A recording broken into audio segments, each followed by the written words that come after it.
The hole in my living room wall stared back at me like an accusation. 3 knuckle-sized dents in the drywall, courtesy of last night's Halloween party disaster. I sat on my couch, nursing lukewarm coffee and a headache that felt like someone had taken a sledgehammer to my skull. My name is Eli Turner, and 12 hours ago, I thought I knew my life.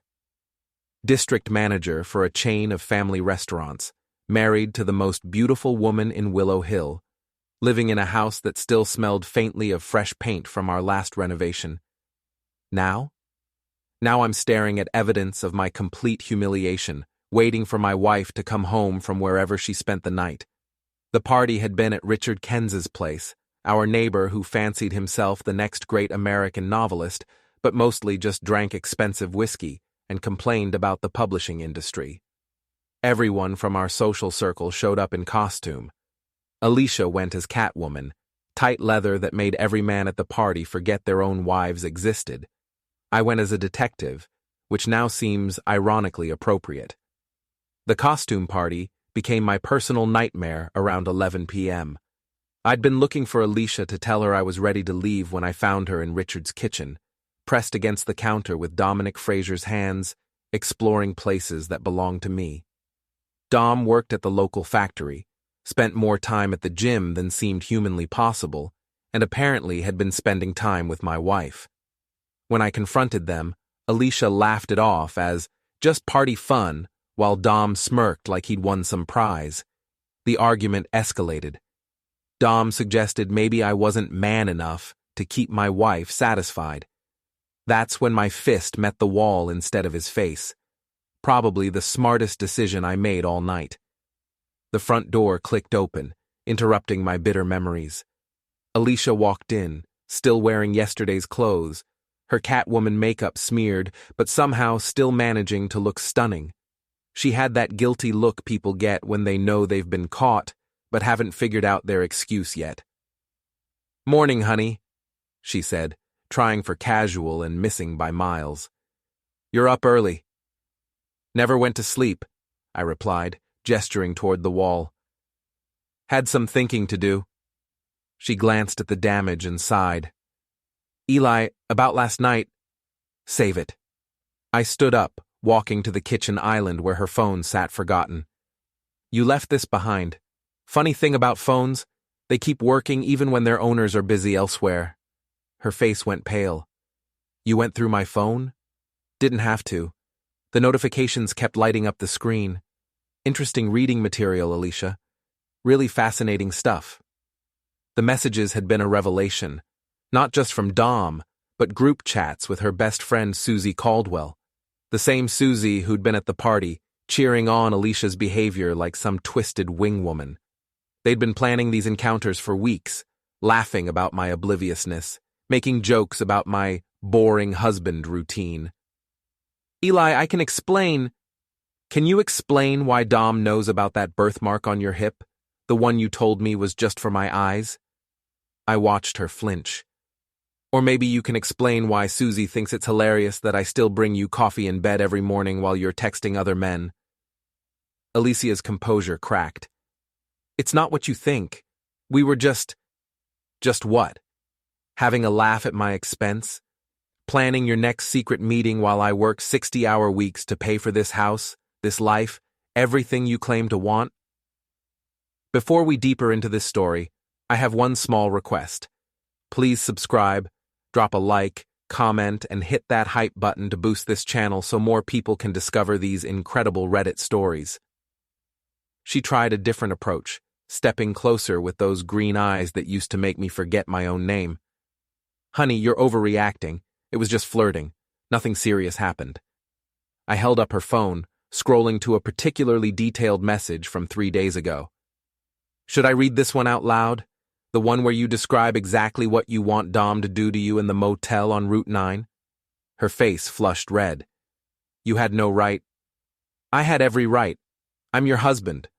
Or at least, I thought I was." I set the phone down carefully. Turns out I'm just the guy who pays the bills while you and your friends treat my marriage like a joke. "Eli, please, we can work through this. It was a mistake." The only mistake was mine, I said, walking past her toward the stairs. I trusted you. I believed in us. I thought we were building something together. Where are you going? I paused at the bottom of the staircase, looking back at the woman I'd loved for 8 years. To shower. I've got work to do today. Real work. The kind that actually matters. As I climbed the stairs, I heard her calling my name, but I didn't turn around. In the bathroom mirror, I looked at my reflection. 34 years old, still in decent shape from my college boxing days, still naive enough to believe in fairy tales. The man staring back at me looked tired, betrayed, but something else was brewing behind his eyes. Anger. Pure, focused anger. By the time I finished my shower, Alicia had left again, probably running to Susie or Dom to figure out damage control. They had no idea what they'd unleashed. For years, I'd been the reliable one, the steady one, the one who solved problems quietly and efficiently. I'd built my restaurant management career on being underestimated. People saw a quiet, sarcastic guy and assumed I was harmless. They were about to learn how wrong they'd been. I dressed carefully in my best suit, the charcoal gray one Alicia bought me for Christmas. Time to remind everyone in Willow Hill exactly what kind of man they'd been overlooking. The underdog was about to bite back, and I planned to draw considerable amounts of satisfaction from the process. The game had changed. They wanted to play dirty? I'd show them what dirty really looked like. The lodge sat on the edge of downtown Willow Hill like a relic from a more honest era. Dark wood, dim lighting, and the kind of atmosphere where secrets spilled easier than whiskey. I'd been coming here for years, usually with Alicia for their famous burger nights. Today I came alone, looking for information and finding exactly what I needed. Karen Mullins worked behind the bar, a sharp-eyed woman in her 40s who knew everyone's business and wasn't shy about sharing it. She'd grown up in Willow Hill, watched families rise and fall, and had the kind of memory that made her dangerous to people with secrets. "Well, look what the cat dragged in," Karen said, polishing a glass as I took a seat at the bar. "Heard there was some excitement at Richard's party last night." News travels fast in this town. Faster when it involves the town's golden couple having a public meltdown. She poured me a whiskey without asking. "Dom Frazier's been in here bragging about his conquest for weeks. Figured you'd find out eventually." The whiskey burned, but not as much as the confirmation that my humiliation had been public knowledge. "Weeks? Honey, half the town knew before you did. That wife of yours isn't as subtle as she thinks." Karen leaned closer, lowering her voice. "Want some friendly advice? Dom's got a weak spot. That truck of his spent more on modifications than most people spend on their houses. Treats it like his firstborn child." I filed that information away. "What else should I know?" "Susie Caldwell's been covering for your wife, providing alibis and encouragement. But Susie's got her own problems. Rumor is she's been skimming from the charity fund at her office. Small amounts, but enough to matter if someone looked close enough." "And Dom?" Karen smiled grimly. "Dom's married to a sweet little thing named Maria, who thinks he's working overtime at the factory. She's got family money. Her daddy owns 3 auto shops in the county. If Maria found out about his extracurricular activities, Dom would lose more than just his marriage." I finished my whiskey and left a generous tip. "Thanks, Karen. This conversation never happened." "What conversation?" She winked and moved on to other customers. My next stop was the office building where Alicia worked. Pinnacle Tech Solutions occupied the 3rd floor of a glass monstrosity downtown, one of those startups that burned through investor money while pretending to revolutionize something mundane. Alicia worked in human resources, which gave her access to all sorts of interesting information about her colleagues. I knew her boss, Mr. Landry, from company parties. Mid-50s, divorced, the kind of man who stood too close to female employees and thought expensive suits made up for his personality. Alicia had complained about him before, mentioned his inappropriate comments and wandering eyes. At the time, I'd suggested she report him. Now, I saw opportunity. The building's security was laughably weak. I'd helped Alicia move offices twice, so I knew the layout and had legitimate reasons to be there. I waited in the parking garage until I saw Landry arrive, then followed him to the elevator. "Mr. Landry, good to see you again." I extended my hand with practiced charm. "Eli Turner, Alicia's husband." "Oh, yes. How are you, Ed?" "Eli," I corrected, maintaining my smile. "I was hoping to surprise Alicia for lunch, but I'm a bit early. Mind if I wait in her office?" Of course. She's lucky to have such a devoted husband." As we rode the elevator, Landry's phone rang. While he took the call, I activated the voice recording app on my phone and slipped it into my jacket pocket, microphone facing outward. Old habit from my restaurant management days.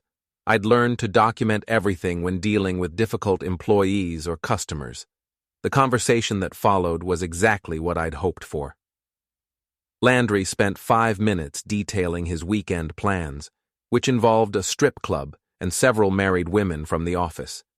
He mentioned Alicia specifically, describing her in terms that would make a sailor blush and outlining his plans to make his move at the upcoming company retreat. When we reached the 3rd floor, I thanked him and headed toward Alicia's office, while he continued to his own. The recording was clear, detailed, and absolutely damning. In the right hands, it would end his career and create a very uncomfortable situation for anyone associated with him. I spent 20 minutes in Alicia's office, ostensibly waiting for her return but actually accessing her computer. She'd never been security conscious. Her password was our anniversary date, and she kept everything saved in easily accessible folders. Her email revealed the full scope of her deception: detailed plans for meetings with Dom, conversations with Susie about covering stories, even research into divorce lawyers. That last part hit me like a physical blow. She wasn't just cheating, she was planning her exit strategy, probably hoping to take half of everything I'd worked for while running off with her factory worker boyfriend. The betrayal ran deeper than I'd imagined, but so did the opportunities for revenge. Alicia had been careless with more than just her phone. Her emails contained sensitive company information, personal details about colleagues, and evidence of several policy violations that would interest both HR and the company's investors. I copied everything to a secure flash drive, cleared the browser history, and made sure her computer looked exactly as I'd found it. Then I sat back and waited. Alicia returned from lunch looking relaxed and happy, probably fresh from another meeting with Dom. Her expression changed when she saw me sitting in her chair. "Eli, what are you doing here?" "Surprise visit," I said, standing up with a smile that felt like broken glass. "Thought we should talk about last night." "Here? Now?" She glanced around nervously. "This isn't the place. Actually, I think it's perfect. Professional setting, neutral ground. Besides, I had a nice chat with your boss earlier. Interesting man, Mr. Landry. Very expressive in his opinions about the staff." Her face went pale. "What did you say to him?" "Nothing much. We just rode the elevator together. He did most of the talking." I pulled out my phone, thumb hovering over the voice recording. "Want to hear what he thinks about you?" "Eli, don't what? Don't let you face the consequences of your choices? Don't hold people accountable for their actions?" I stepped closer, lowering my voice. "You made your bed, Alicia. Time to lie in it." I walked past her toward the door, pausing in the doorway. "Oh, and honey? You might want to update your resume. Something tells me your job security isn't what you think it is." The elevator ride down felt like victory, small but significant. Phase 1 was complete. Intelligence gathered, weaknesses identified, first moves planned. Dom, Susie, and Alicia had spent weeks plotting against me, thinking I was too naive and trusting to fight back. They were about to discover that underestimating someone is the fastest way to lose everything you think you've won. Dom Frazier's truck was a work of art if your taste ran toward chrome, oversized tires, and paint jobs that cost more than most people's annual salary. Midnight blue with silver racing stripes, custom exhaust system, and enough modifications to make it the envy of every other factory worker in town. He'd spent 3 years and probably $20,000 turning a basic pickup into his pride and joy, which made what I was about to do so much more satisfying. I'd spent the morning at my restaurant locations, handling the usual management crises and maintaining my normal routine. The key to any successful operation is appearing completely ordinary while executing extraordinary plans. My staff saw their reliable district manager solving problems and reviewing quarterly reports.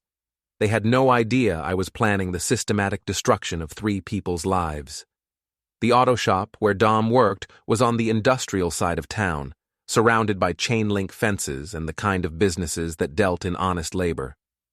I'd driven past it dozens of times over the years, never paying much attention. Now I studied it, like a military objective. Dom's shift ended at 6 p.m. His truck sat in the employee parking lot, gleaming under the afternoon sun like a beacon of masculine insecurity. The lot had minimal security, just a single camera pointed at the main entrance and blind spots everywhere else. I parked 3 blocks away and walked back, carrying a small bag of supplies I'd purchased at different stores around town.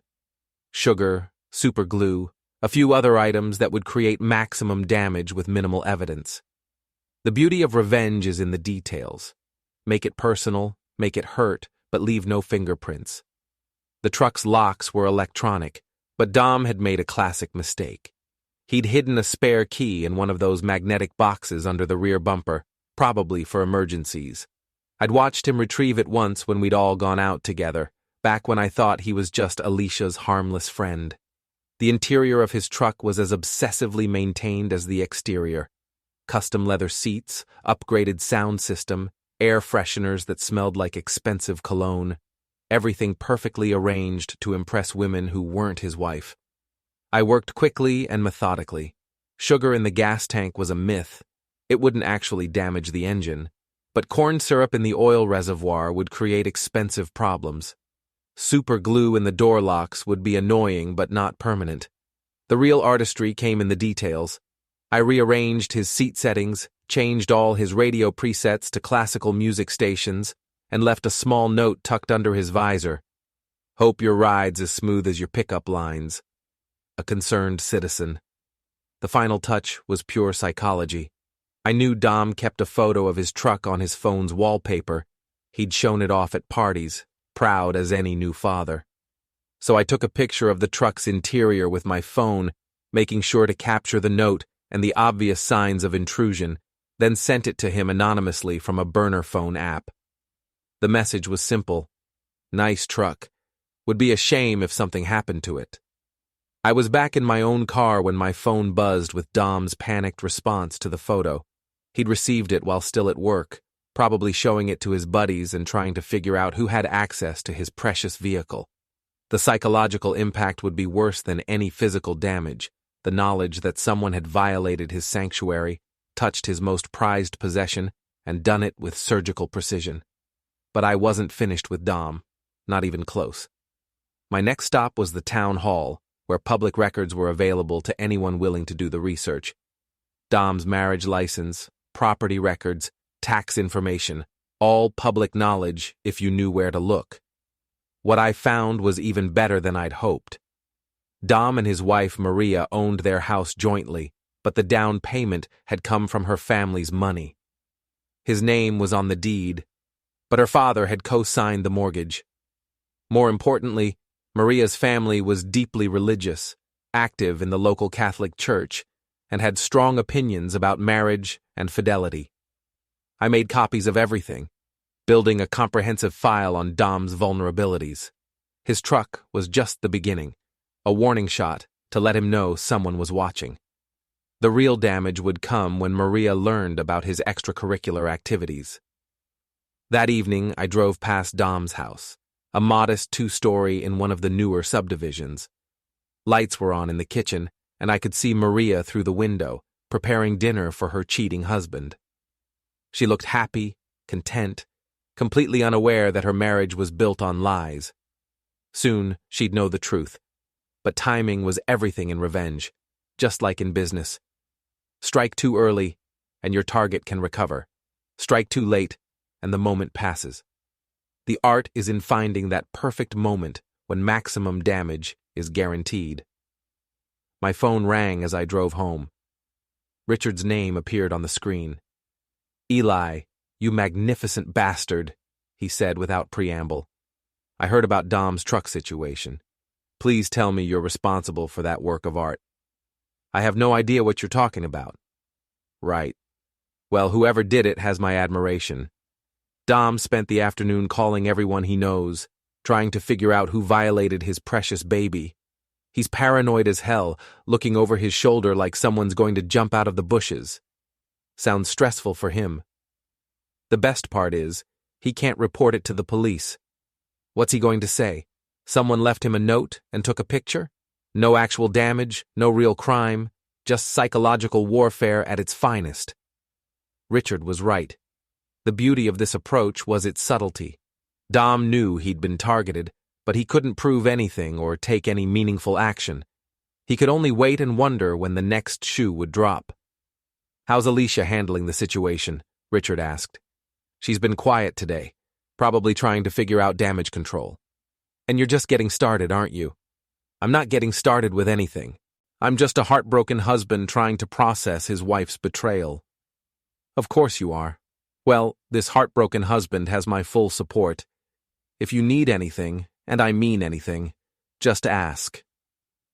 After hanging up, I sat in my driveway for a few minutes, looking at the house I'd worked so hard to afford. Alicia's car wasn't there, which meant she was probably with Susie, planning their next move. They thought they were dealing with the same passive, trusting man they'd been manipulating for months. They were about to learn how wrong they could be. Tomorrow would bring phase 2 of my plan, and things were going to get much more serious. Dom's truck was just an appetizer. The main course would leave all three of them wishing they'd never decided to make me the punchline of their private joke. The underdog was done being underestimated. The anonymous email arrived in Mr. Landry's inbox at exactly 9:15 a.m., just as the morning staff meeting was beginning. I knew this because I'd timed it perfectly, using a secure email service and a carefully crafted message that would create maximum chaos with minimal traceability. The subject line read, "Urgent. Inappropriate workplace behavior documentation."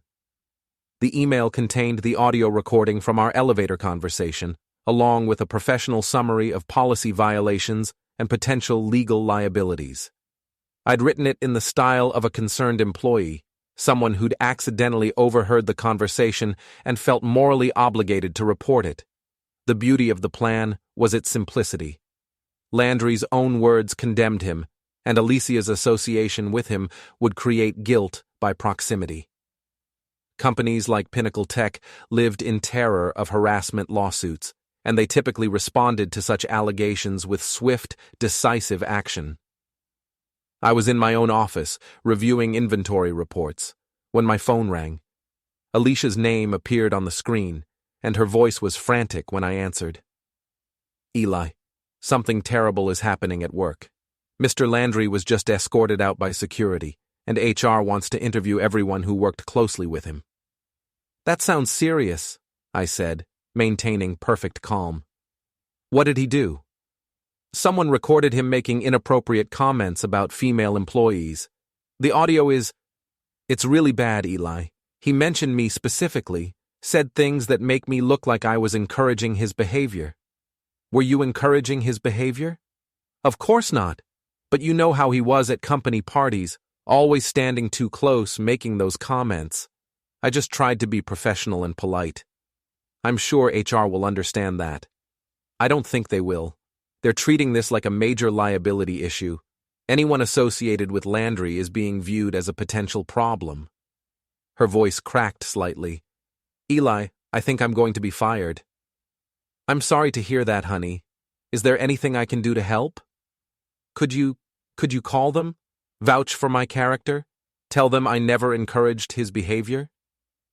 The irony was exquisite. She wanted me to save her job while she was actively planning to leave me for another man. I'll see what I can do. But of course, I did nothing. Instead, I sent a follow-up anonymous email to HR, this time including screenshots of company policy violations I'd found in Alicia's emails. Nothing major, using company resources for personal business, sharing confidential information with unauthorized individuals, but enough to paint a picture of an employee who didn't respect professional boundaries. By noon, Alicia called again, this time in tears. They fired me, Eli. Effective immediately. Security escorted me out like I was some kind of criminal. What reason did they give? Policy violations and association with inappropriate workplace behavior. They're claiming I created a hostile work environment by not reporting Landry's comments. She sobbed into the phone. 8 years with that company, and they threw me away like garbage. I'm sure you'll find something else. How can you be so calm about this? We need my income, Eli. The mortgage, the car payments, everything we've built together. Everything we've built together, I repeated. Interesting choice of words. What do you mean? Nothing. Just thinking about teamwork and partnership. You know, the foundation of a strong marriage. She was quiet for a moment, probably trying to figure out if there was a hidden meaning in my words. There was, but she wasn't smart enough to decode it. I'm coming home, she said finally. We need to talk about our finances, figure out how to handle this situation. Take your time, I'll be here. After she hung up, I allowed myself a moment of satisfaction. Phase 2 was complete, and the results exceeded my expectations. Alicia's professional life was in ruins, her income eliminated, her reputation damaged. She'd have difficulty finding comparable employment in Willow Hill's small business community, especially once word spread about the circumstances of her termination. But I wasn't finished. Not even close. My next call was to a private investigator I'd used for employee background checks at the restaurants. Jake Morrison was discreet, thorough, and completely professional. He asked no unnecessary questions and delivered exactly what he promised. Jake, I need comprehensive surveillance on 3 individuals, photo documentation, activity logs, evidence of any illegal or unethical behavior. Personal or professional matter? Personal. My marriage is ending, and I need to protect my interests. Understood. Send me the details, and I'll have preliminary reports within 48 hours. I provided names, addresses, and known associates for Dom, Susie, and Alicia. Jake would document their activities, their meetings, their attempts at damage control. Every secret would be exposed, every weakness cataloged. The afternoon brought another call, this time from Dom himself. Turner, we need to talk. About what, Dom? You know exactly what. The games, the threats, whatever you think you're doing, it needs to stop. I'm not sure what you mean. Don't play dumb with me. First my truck, now Alicia's job. You think I don't see the pattern? Alicia lost her job because of her own poor decisions. As for your truck, I heard someone left you a note. That must have been upsetting. You son of a... Careful, Dom. Threatening language could be considered harassment. Wouldn't want Maria to hear about you making threatening phone calls to other men. The line went quiet. I'd hit the target right on the mark. Stay away from my wife, he said finally. I have no interest in your wife, Dom, but I can't control what other people might tell her about your extracurricular activities. If you hurt Maria... I'm not going to hurt anyone. I'm just a restaurant manager trying to save his marriage. But you know how small towns are. People talk. Secrets have a way of coming out. I hung up before he could respond, then immediately called Jake Morrison back.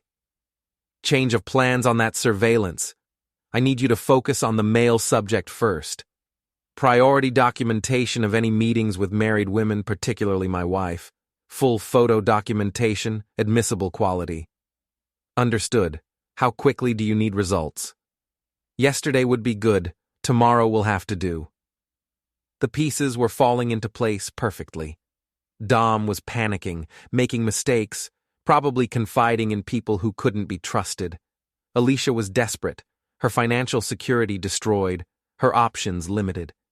Susie would be next, once I'd gathered enough information to target her effectively.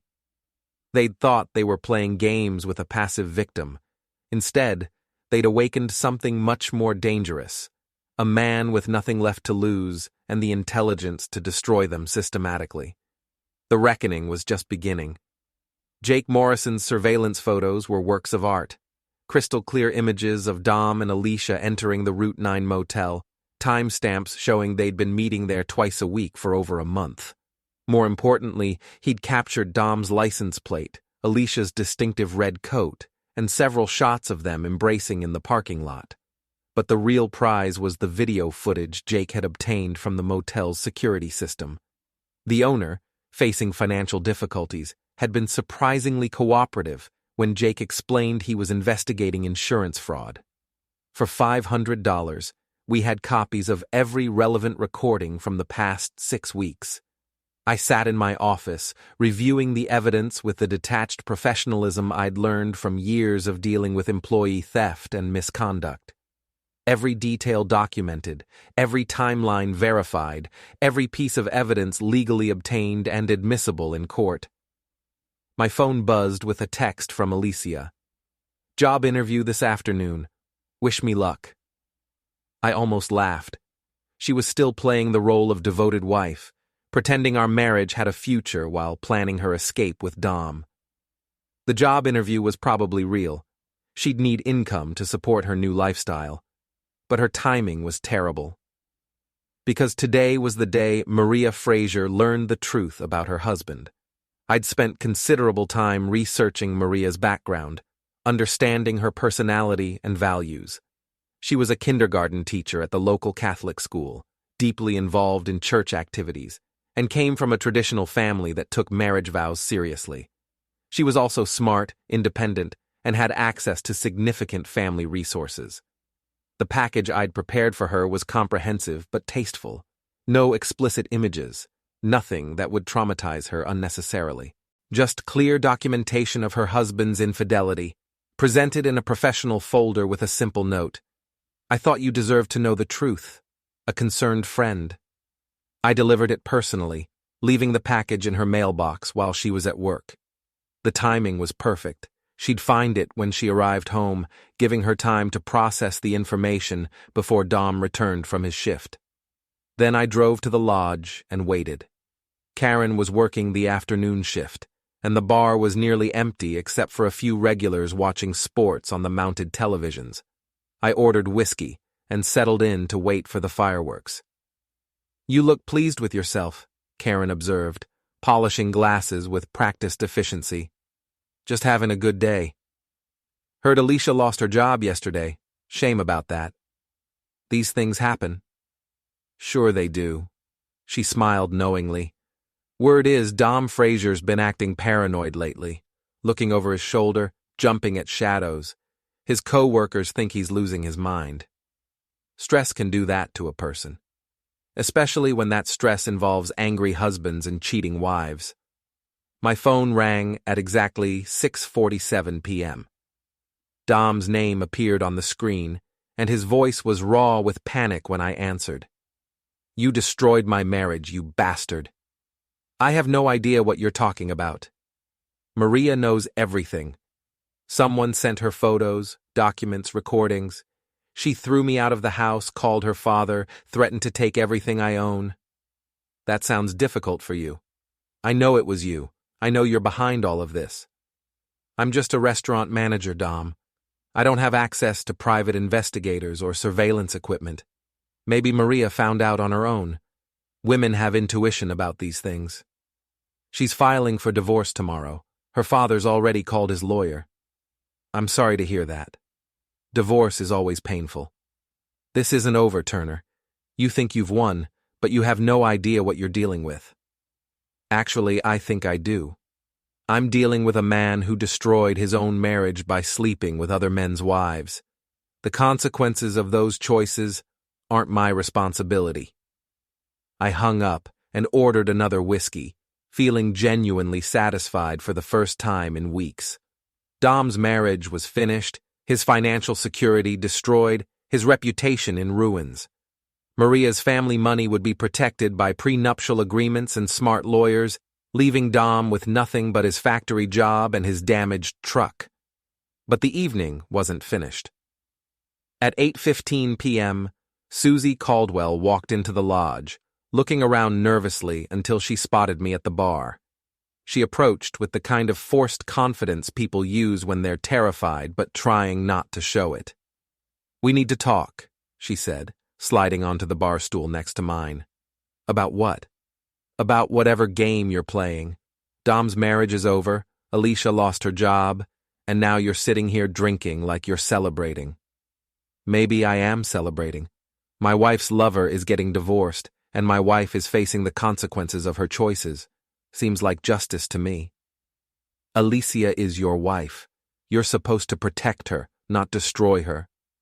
"I was protecting her. For months I covered for her lies, made excuses for her behavior, trusted her when she gave me reasons not to. But protection is a two-way street, Susie. She stopped protecting our marriage the moment she started sleeping with Dom." Susie's composure cracked slightly. "You don't understand the situation. Alicia was confused, going through a difficult time. Dom took advantage of her vulnerability." "Is that the story you're going with? Poor Alicia, seduced by the big bad factory worker?" "It's the truth.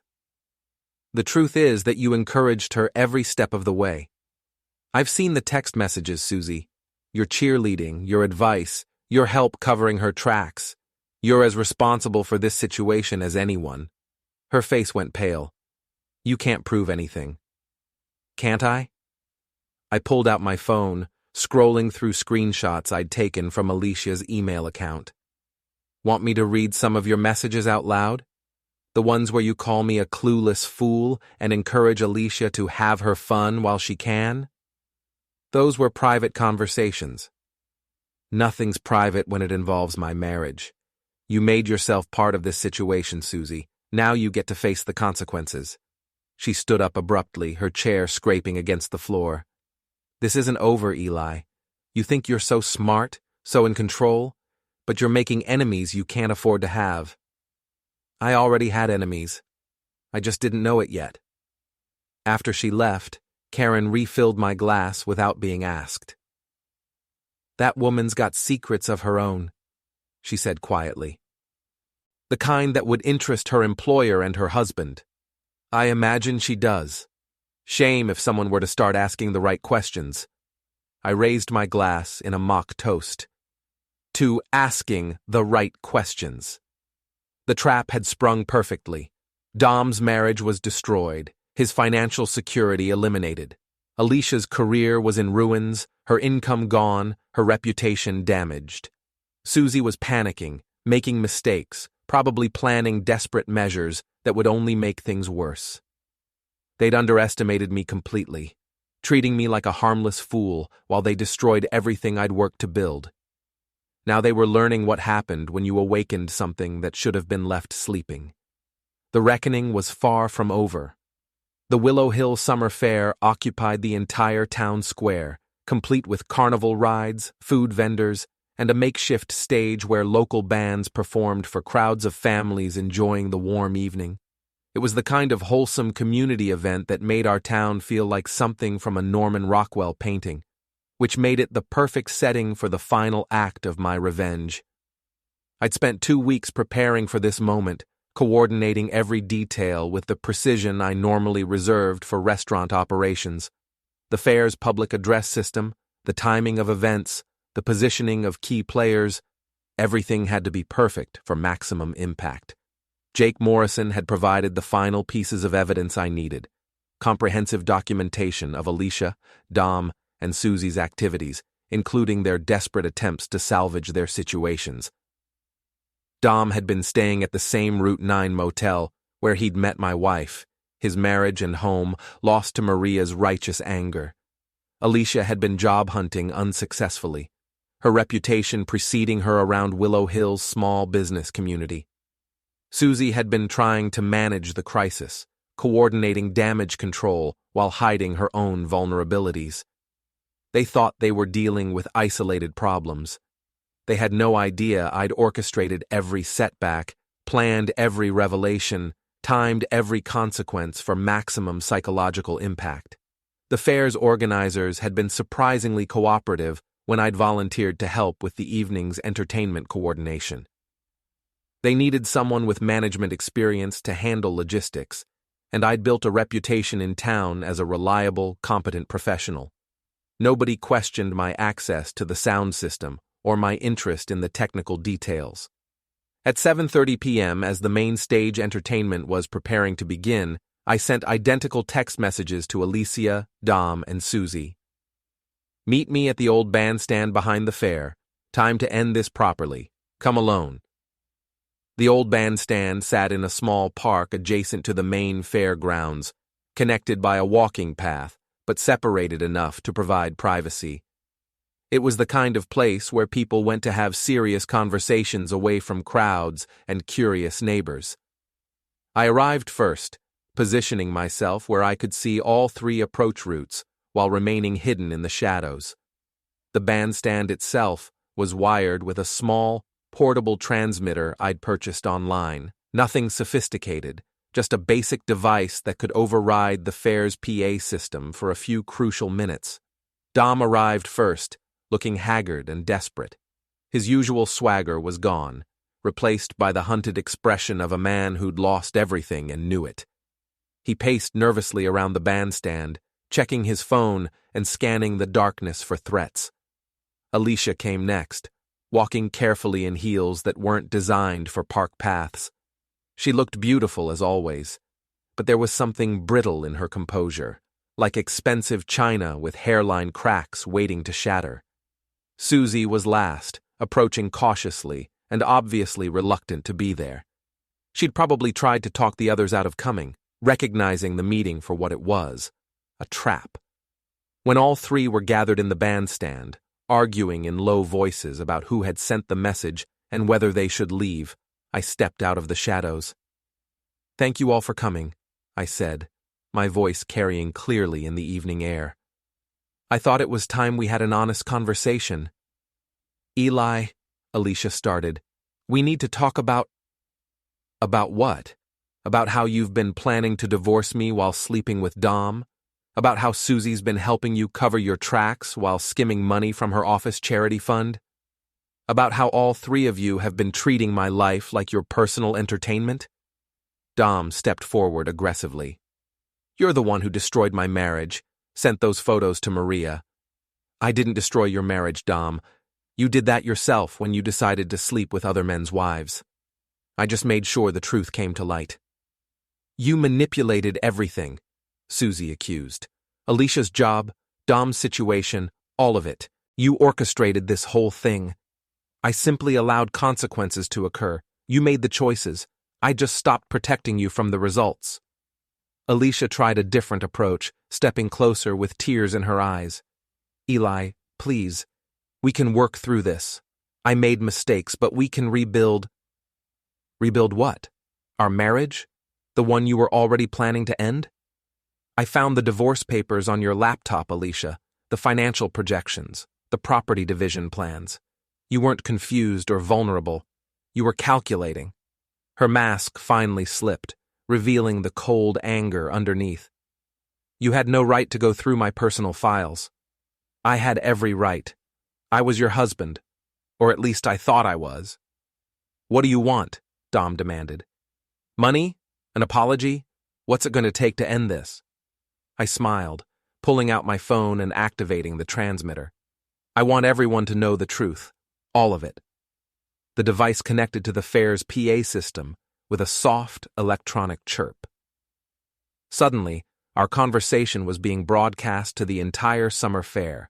Hundreds of families, local business owners, community leaders, everyone who mattered in Willow Hill's social structure. "What are you doing?" Susie gasped, realizing what was happening.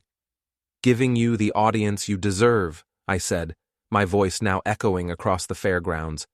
"You wanted to make my marriage a public joke." Let's see how you handle being the entertainment." Through the transmitter, I could hear the crowd at the fair growing quiet as they recognized the voices. Alicia's distinctive laugh, Dom's aggressive tone, Susie's nervous chatter, all familiar to people who'd known them for years. "Tell them about the motel meetings," I continued, speaking directly into my phone's microphone. "Tell them about the text messages, the lies, the plans to take half of everything I've worked for while you run off with your factory worker boyfriend." "Eli, stop this," Alicia pleaded, but her voice was being broadcast too, confirming her identity to anyone who might have doubted. "Tell them about the charity money, Susie. The small amounts you've been skimming, thinking nobody would notice. Tell them about your own affairs, your own lies to your husband." Susie broke down completely, sobbing into her hands, while her confession echoed across the fairgrounds. Dom made a desperate lunge for my phone, but I'd expected that. Years of boxing training served me well as I sidestepped his attack and watched him stumble into the bandstand railing. "And tell them about Dom's marriage," I continued relentlessly. "About how he lost everything because he couldn't keep his hands off other men's wives. About how Maria's family is making sure he gets nothing in the divorce." The three of them stood exposed under the bandstand lights, their secrets broadcast to the entire community, their reputations destroyed beyond repair. I could hear car doors slamming in the distance as people left the fair, probably rushing home to call friends and family with the news. "You're insane," Dom said, backing away from me. "You've destroyed all of us." "I've revealed all of you," I corrected. "There's a difference." I disconnected the transmitter and pocketed my phone. The broadcast is over, but the consequences are just beginning. Enjoy explaining this to your employers, your families, your friends. Enjoy starting over with nothing while everyone in town knows exactly why you lost everything you had. Alicia made one last attempt to salvage something from the wreckage. "Eli, please, I'm still your wife. We can move away, start fresh somewhere else." "No," I said simply. "We can't. This is where your choices led us, Alicia. This is where it ends."